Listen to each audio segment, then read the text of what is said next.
Praise the lord. પ્રભુ ઈસુના નામમાં આપ સર્વને પ્રેમી સલામ. પ્રભુના વચનોમાંથી શીખવા માગીએ છીએ. રાજાઓનું બીજું પુસ્તક, તેનો બીજો અધ્યાય, 19મી કલમ. ત્યાં લખવામાં આવ્યું છે, તે નગરના માણસોએ એલિશાને કહ્યું કે, કૃપા કરીને જુઓ, મારો મુરબ્બી જુએ છે તેમ આ નગરનું સ્થળ તો મનોરંજક છે, પણ પાણી નઠારું છે ને દેશના ફળ કાચા ને કાચા ખરી પડે છે. આજે આપણે જોઈએ છે કે એલિશાની સામે જે પ્રભુનો દાસ હતો, ઈશ્વર ભક્ત હતો, પ્રોફેટ હતો, તેની આગળ નગરના લોકો ફરિયાદ લઈને જાય છે કે આ સ્થળ છે, આ નગર છે, મનોરંજક છે, સુંદર નગર છે, રહેવા જેવું નગર છે, પણ પાણી નઠારા છે. પાણી નઠારું છે અને દેશના ફળ કાચાના કાચા ખરી પડે છે. હર કોઈ વ્યક્તિ ઝાડ એના માટે રોપે છે કે ફળ મળે, પણ આજે એવા ડિજિટલ ઇન્ડિયામાં આપણે જીવીએ છીએ. ઇન્ડિયા એવું બનાવવાને માટે કોશિશ છે, એમાં છાયાને માટે પણ નહીં, પણ શોભાને માટે એવા ઉદ્યોગપતિઓ ઝાડવા રોપે છે. પરંતુ પહેલાંના સમયમાં એવું હતું નહીં. ખાલી ફળને માટે જ ઝાડ રોપવામાં આવતું હતું.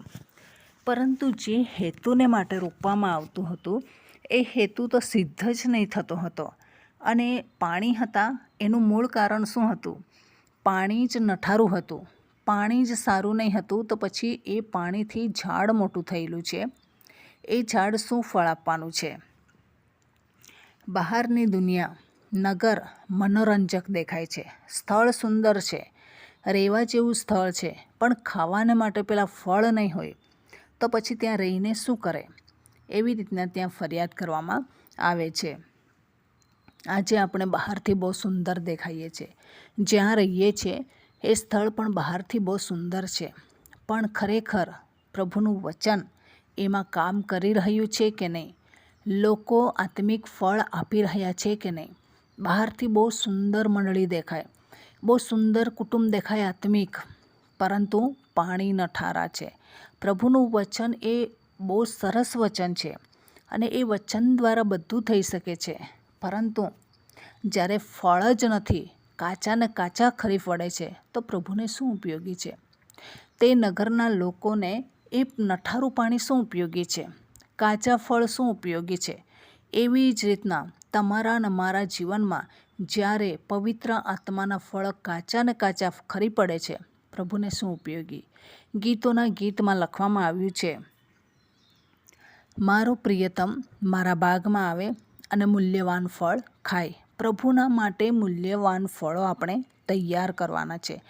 અને આપણને ગીતશાસ્ત્ર 92માં લખવામાં આવ્યું છે કે યહોવાના મંદિરમાં રોપવામાં આવ્યા છે અને તેઓ ખીલી રહેશે, ઘડપણમાં પણ તેઓ ફળદાયી થશે.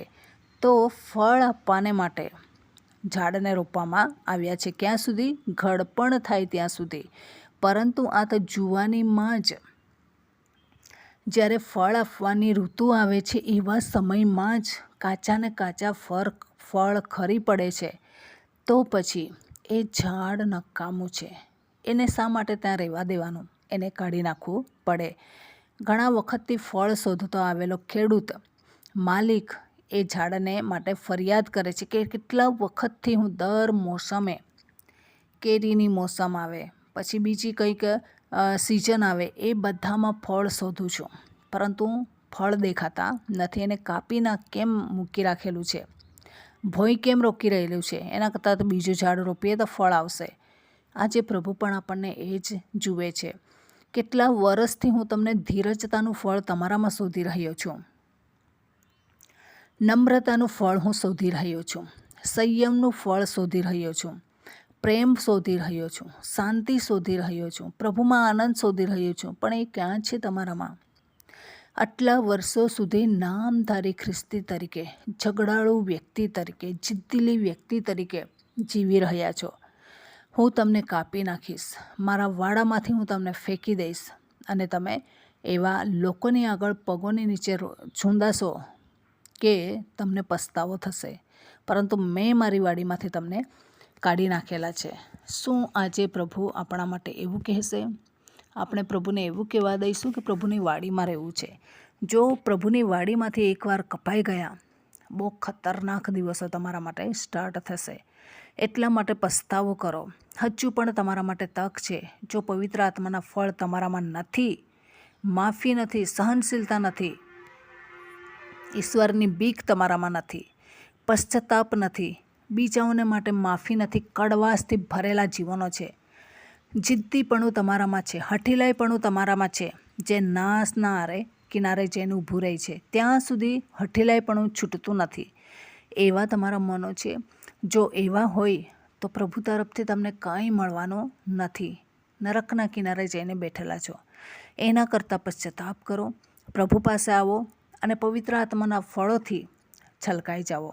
ભલે તમે મનોરંજક દેખાતા હશે, બહારથી બહુ સુંદર હશે, ધાર્મિકપણું દેખાતું હશે, તમારામાં ક્રૂસ હશે ગળામાં, એવા કપડાં પહેરતા હશો, એવી સલામો ભરતા હશો સેલ્યુટ કરવા જેવી, પરંતુ હકીકતમાં પ્રભુ તમને સેલ્યુટ કરે છે એ પણ જોવાની જરૂર છે. બહારથી મનોરંજક દેખાય છે, આકર્ષક લાગે છે, અહીંયા તો બહુ મસ્ત ચાલતું હશે આત્મિક વાતાવરણ, પરંતુ હકીકતમાં કાચા જ ફળો ખરી પડે છે. શું કાચા ફળ કોઈના માટે ઉપયોગી છે?